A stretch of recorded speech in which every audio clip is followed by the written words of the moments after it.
আসসালামু আলাইকুম ওয়া রাহমাতুল্লাহ।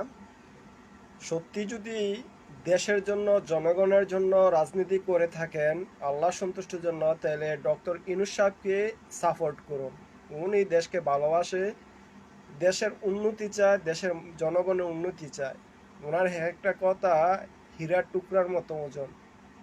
তাই যদি সত্যিকারে ক্ষমতালোভী না হন, দেশকে ভালোবাসেন, জনগণের খেদমত করতে চান, তো ডক্টর ইউনূস সাহেব তো দেশের খেদমতে করতেছেন, জনগণের কথা বলতেছেন, দেশকে উন্নত রাষ্ট্রের সাথে সম্পৃক্ত করার চেষ্টা করতেছেন, কিভাবে বিজনেস করা যায়, কিভাবে আয় করা যায়, কিভাবে আরও বাংলাদেশকে উন্নত রাষ্ট্রের সাথে সম্পর্ক বৃদ্ধি করা যায়, উনি ওইটাই চেষ্টা করতেছেন।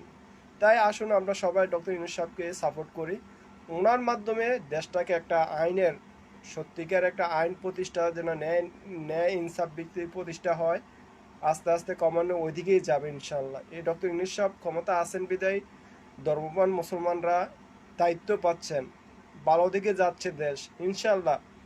এত বছর 54 বছরের জঞ্জাট 7 মাসে মিটে যাবে না। 54 বছরের জঞ্জাট কমসে কম 5 বছর সময় লাগবে। দেখেন না, 5 বছর সুযোগ দিয়ে দেখেন না। আমরা শুধু আমি জামাত ইসলাম করি, অমুকে এটা করে, অমুকে এটা করে, শুধু তারাই ক্ষমতা গেলে কিছু করে লাগবে। এখন তো উনি করতেছেন, তো ওনাকে আমরা সাপোর্ট করলে কি হয়? উনি তো ভালো কিছু করার চেষ্টা করতেছেন।